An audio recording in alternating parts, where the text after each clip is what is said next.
Football then and now, a fun look at football nostalgia and the modern game intertwined. Join us. This is episode 54 of Football Then and Now, and waiting in the wings is my guest and huge Man United fan and season ticket holder. It is none other than Tom Perrett, who was on the show last June in 2024 for episode 17. We did a little bit of Euro 2024 last time. We spoke about your Manchester United fandom, of course, as well. And I think we've got to start with last night's game, mate. You're through to a Europa League final, 7-1 on aggregate. Just your thoughts and feelings on last night's game, and fantastic to be in the final. Bloody hell, that year's gone quick since June. But anyway, yeah, about last night, yeah, very happy about it. I think they started off very slow. They let them into it a bit, which maybe they didn't need to. But as the game went on, I think the key changes were the substitutes, particularly Diallo and Mount. I think the minute Diallo came on, they looked better attack-wise. The minute the goal went in, they all flowed in, didn't they? Do you know what I mean? But yeah, I'm very happy that we got to the final. I've established by January time this year, they won't get anywhere with this system. It's going to take time. The only way out of it was Europa, and I was optimistic about that. Do you know what I mean? And you can tell, like, the last month or so, to put all the eggs in one basket, same as Spurs have. But no, I'm happy with it. Yeah, obviously not happy with the season, but yeah, I'm happy with being in Europa Cup final. I know that's the way into the Champions League, but Spurs will be thinking the exact same thing. I mean, it's a knife edge game, that, innit? Do you know what I mean? What a goal! What a goal on the turn from Mount. You know, he's had his injury issues, of course. Fantastic finish. The lad for Bilbao as well, though, that 25-yard shot. I know Maguire's pass went awry leading up to that. Then there was the block, and then it came out to the lad. I can't pronounce his name. Yeah. It's that Basque twang for the name, of course. Yeah, I'm not making a Basque. But just fantastic. I think you set it up so well last week, you know, winning 3-0 there. Oh, very good over It was never in doubt. Did you have any doubt when that first goal went in for them last night? Were you still quietly confident you were going to go through? Yeah, I said 1-1 before the game. I thought it's Old Trafford. We always struggle at Old Trafford, to be fair. But I thought it might suit us last night because, like, they had to go at us more. So it was like the away team, if that makes sense. But no, I thought we'd get through. Like, yeah. Well, I didn't think it'd be as impressive as it was in the second half. But I think that, you know, that last half, I would just change it all. And like you said, the Mount goal was a very good finish. And hopefully, if he stays fit, I think there's definitely a player in him, isn't there? You know, you're undefeated in the tournament as well. You know what I mean? It's quite incredible. Amorim seemed to have taken his form from Sporting Lisbon in the Champions League. You know, they beat City 4-1. I know City were in dire straits at that time. That was when the losses were starting around then, wasn't it, for them? But I just think the pressure's been off for you. And the players coming back as well, of course. You know, Ahmad was out for a little bit, wasn't he? It was. He's a fantastic player for you. He's got a lot of potential, scored a lot of goals, of course. But yeah, I think Amorim seems to be a master in Europe. And, you know, as bad as the league form's been for you, this is an avenue potentially into the Champions League. That this is the big thing for you, isn't it? Absolutely. I mean, I think the system he's playing looks very European anyway, doesn't it? With the three at the back. And I don't know, it just suits that sort of tempo of football, whereas the Premier League teams are getting through that way. But yeah, I was quietly confident he could get as far in it. And even with the last manager, Tanagi, he was quite good in Europe, to be fair. And like in tournaments one-off, as we've seen, he was quite good as well. I mean, the first games in the group, if you remember, there was Dui Altmar and that, and not Besiktas, Fenerbahce, wasn't it? There were 3 draws, I think, and people were straight on us. But as it's progressed, we've really settled into it, to be fair. And yeah, and I mean, people are saying that you shouldn't be getting a Champions League for it, but since day one, Europa has been the way to the Champions League, and since 9 years ago, it is what it is, mate. So, I'm telling you, Man United haven't been good enough for Champions League when they've got in it the last few years. So this is where we're at, and yeah, I'd take it as a trophy if we get it, and I'm sure Spurs will feel the exact same thing, you know. Ange has been under insurmountable pressure. The fans he handled it well, though. But again, them guys last night, you know, 2-0 on the night, 5-1 on aggregate, playing on a plastic pitch, of course, there. So the ball runs a little bit faster beforehand. You know, with it only being 3-1, I felt Bodo Glimt, you know, they've looked very good at home. They've won a lot of games at home. Just moving on to Spurs, who were going to be in the final with you, of course, but 5-1 on aggregate.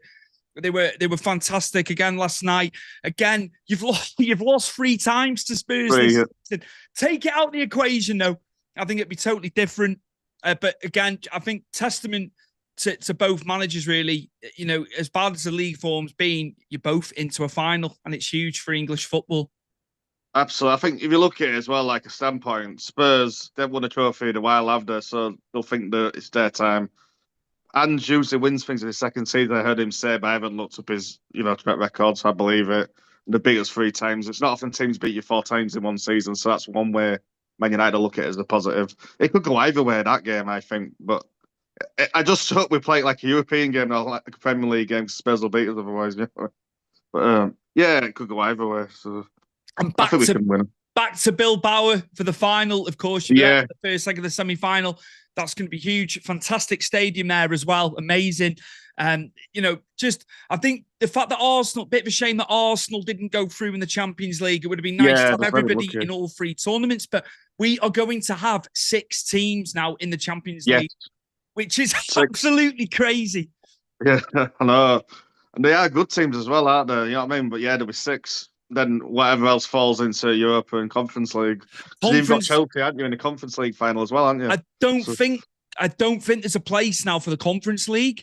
Oh, no, fair enough. It's going to whittle down to Europa, just the way it's gone. But obviously, Chelsea are going for top 5 as well. They're looking for that Champions League spot, and they're going relatively well at the moment. We'll talk about that later in the next episode, of course, when we preview the Premier League games. But yeah, the Europa League, we've spoken about there, of course, going to be a huge evening, 2 weeks on Wednesday. I think the final is. So we look forward to that. Obviously, moving on to Chelsea, 4-1 winners in the first leg against Your Gardens, and then 1-0 last night to make it 5-1 on aggregate. It was never in doubt with Chelsea. They won all 6 group games leading into the knockout phase as well. They've gone about the business well. Maresca, he's rested players, of course. He's been focusing on the league, hasn't he? But young players have had chances.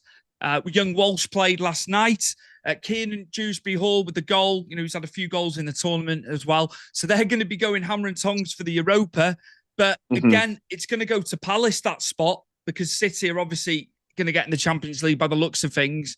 So there's a lot of stuff going on, isn't there? But yeah, Chelsea, surely now they can win it. But Betis in their first final after beating Fiorentina 4-3 over 2 legs. So what are your thoughts with Chelsea going into the final of the Champions Conference League against Betis? I think Betis can be but I've got a feeling Chelsea will nick it. But they've got, I think Chelsea, I mean, you look at Conference League, it does seem like the lower one, but it's a trophy at the end of the day, isn't it? And Chelsea's got a huge squad, haven't they, with the young players and that. So, but yeah, I think Chelsea will nick it, but I think Batiste will really give him a good game. And as you've seen, our former boy, Anthony, seems very, he still is a Man United player, isn't he? But he's very, very settled. And I'm glad he's doing well. I've always thought he was a good player in there. But 8 goals. It's the Premier League.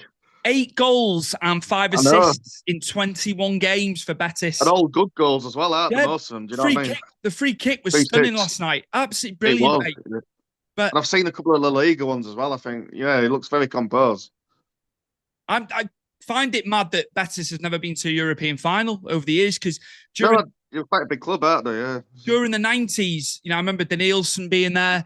Didn't really hit the heights, did he? In the end, Danielson, he was touted to do well, but huge for them. And yeah, I've just got Chelsea edging it, I think, over the course. 2-1 Chelsea, I think, something like that. But yeah, Batiste will give them a game. I think it'll be a good game.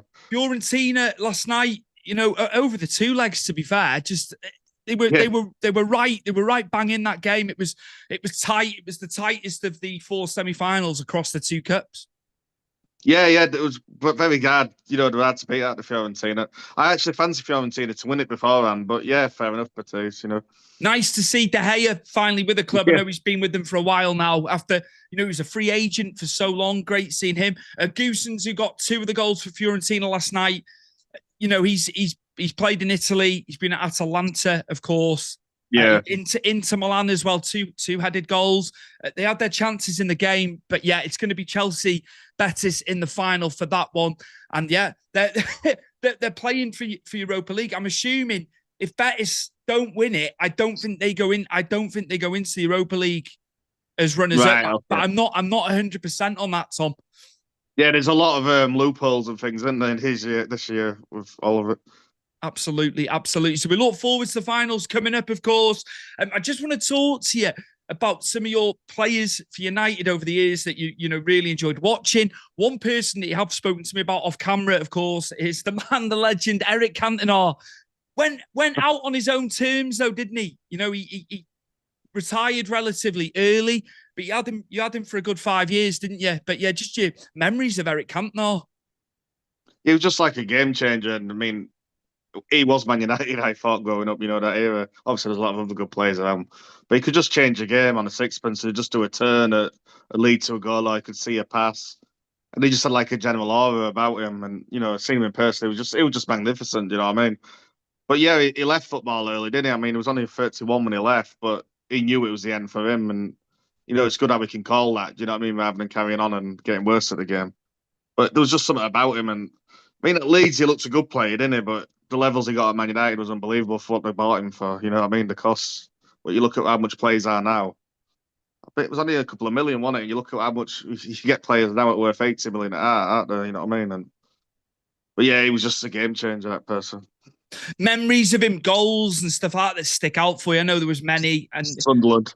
Yeah, the chip. Yeah, the lob, the chip on Lionel Perez, who was in goal for Sunderland. I remember that goal very well. Just audacious, but perfect, just perfect goal, wasn't it? And where he was, where he hit the ball as well.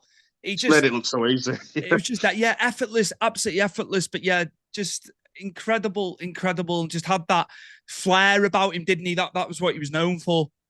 I think he took players felt easy around when he was there as well. He took the edge off them. Do you know what I mean? And you just knew it was just something like it's around you. It can change a game, and it gives you that confidence, doesn't it? You know what I mean? Having a leader like that. Any other moments with him? I don't know if you want to talk about the kung fu kick because it's very negative.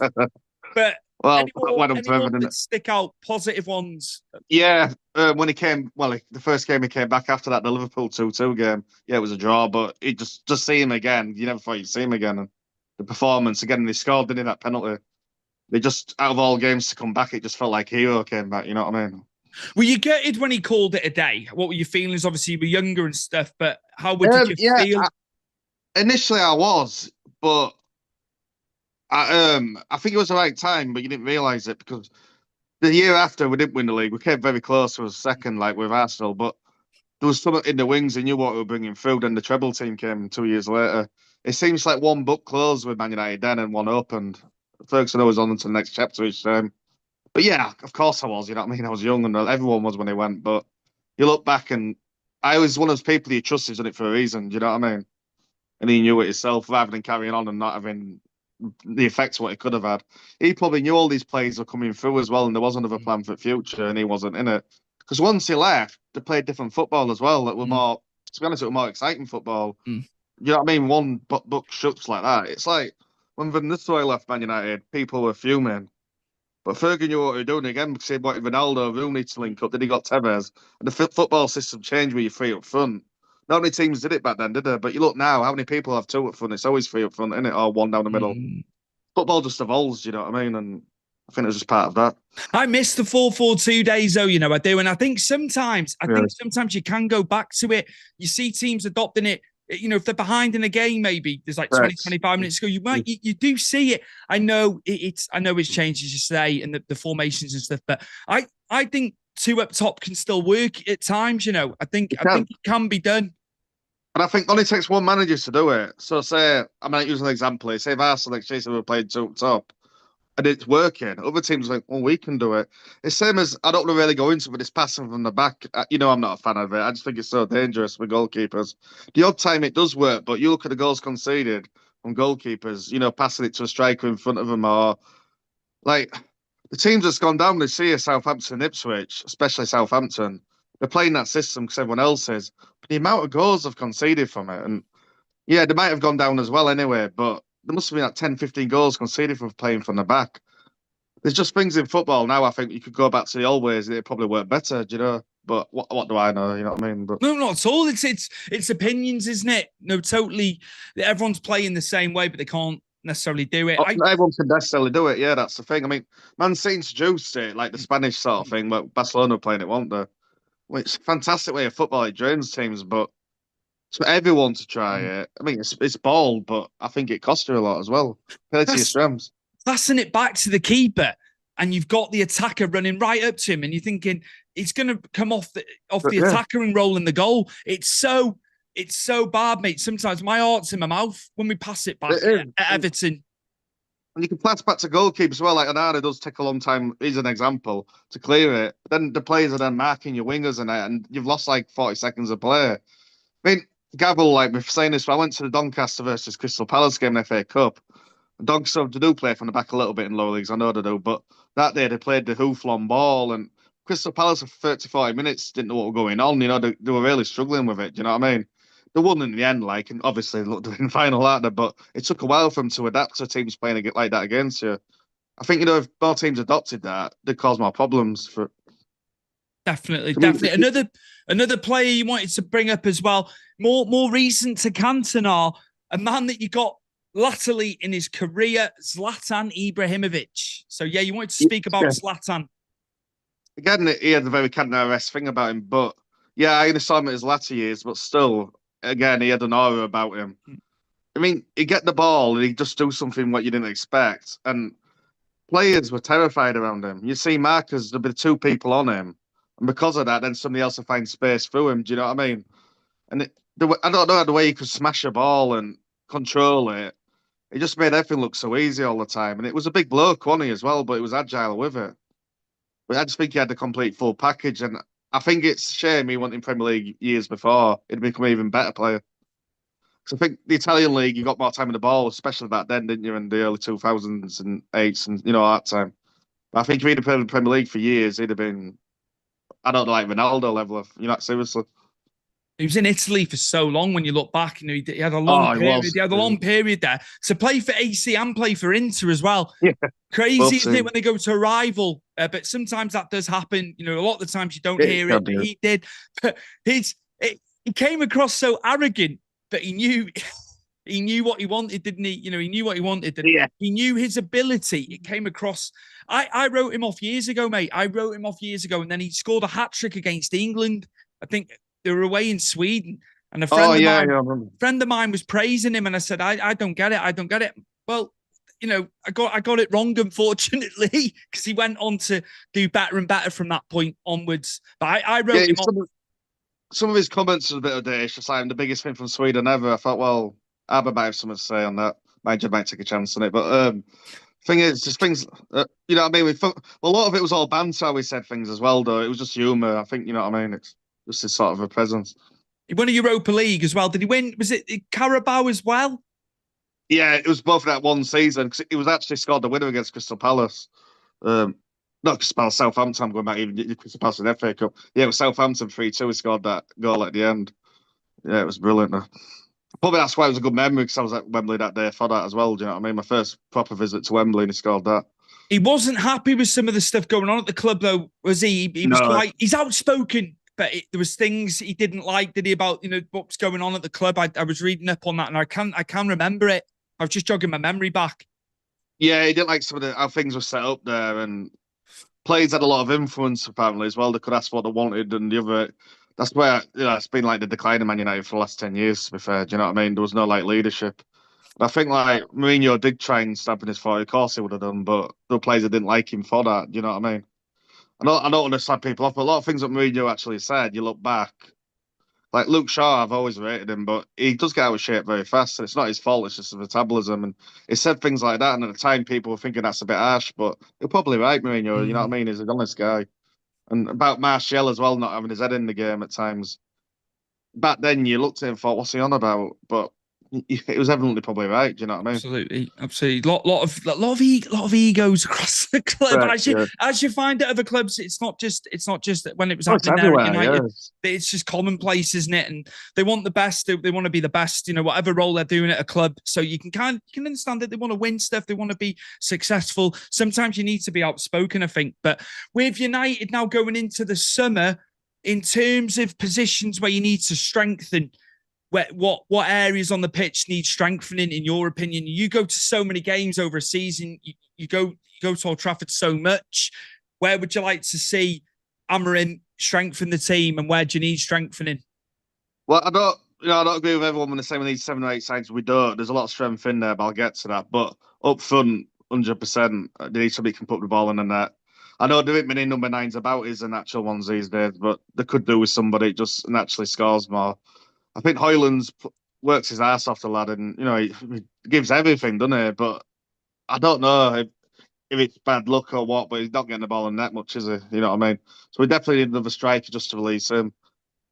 I think midfield is generally strong, but we could do with one more person in there. I mean, those links with that Edison from Atlanta, aren't there? Because I think Ericsson's going to move on, isn't he? Obviously, and people like that. So I'd say maybe a central midfielder, but a midfielder that's happy to rotate with the squad as well. That said, defence-wise, maybe a right wing back. Mm. I think Dallow's a good right back. I don't think he's a great right wing back, but there is talk of Diallo playing that position as well. So, but if you could get something like Frimpong or something like that, I mean, it's probably outdated, really, before we'll get him, but I'd say right wing back, centre midfielder, and a striker. Other than that, unlike most people, probably just a lot of people disagree with me. I think there's a lot of players that can improve. Like Diallo's going to get better if he stays fit, isn't he? Mainu, if he stays fit, he's a player in there. Mount, if he stays fit. Zerke, I think you could see he got better as the season went on. I always rated him anyway, personally. So yeah, and I think defence-wise, Man United are quite solid, really, now. I think Euro's going to get better. De Ligt's done very well, I think, despite the criticism he got. Maguire's still okay as a squad player.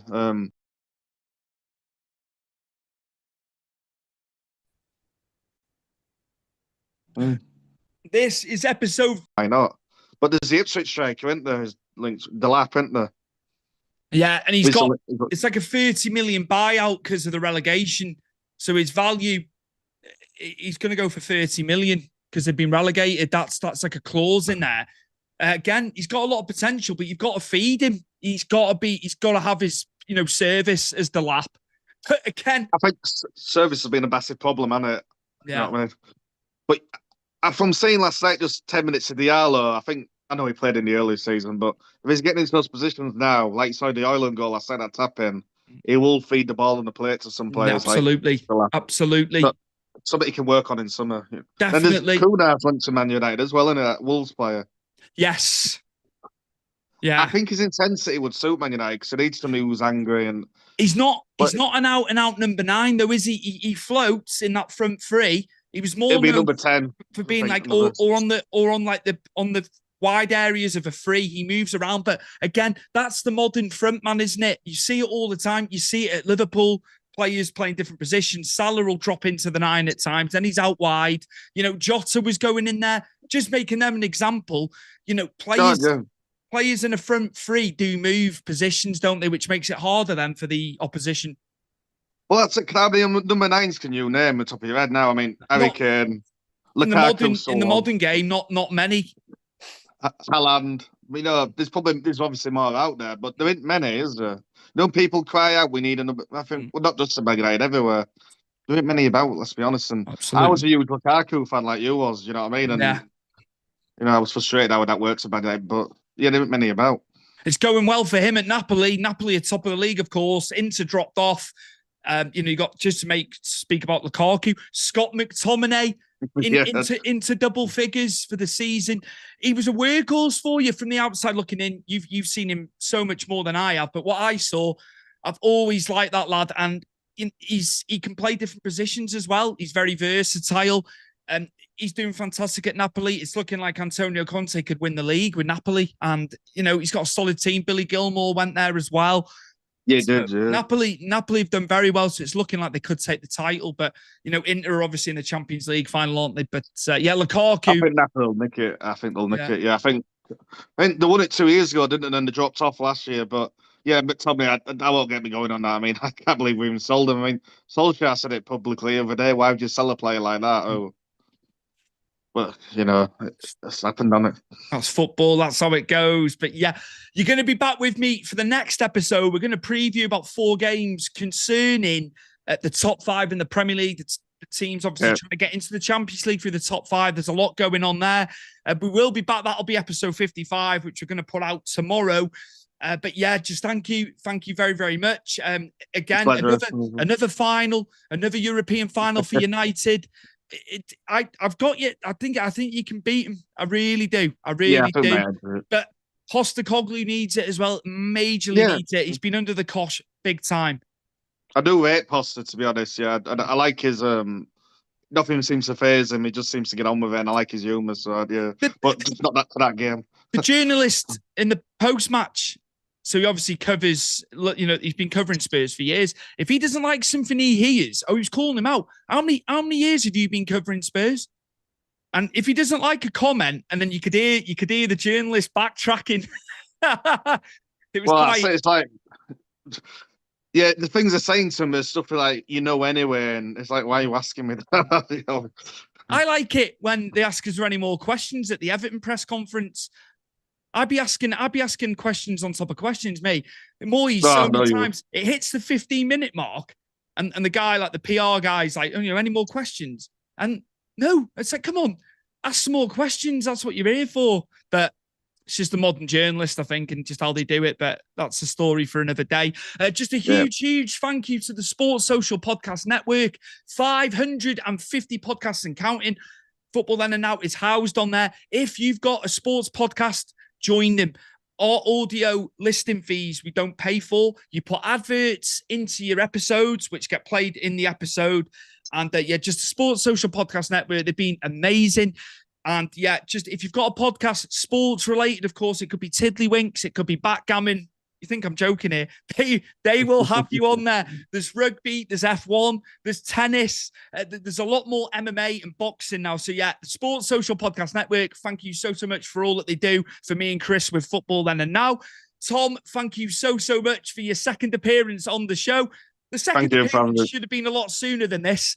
But obviously, a lot of positives going on into the back end of the season after a tough season in the league for United. So thank you very, very much for coming on again onto Football Then and Now, mate.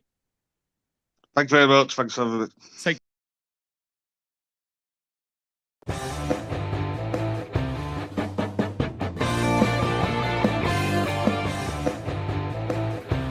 Football Then and Now, a fun look at football nostalgia and the modern game intertwined. Join us.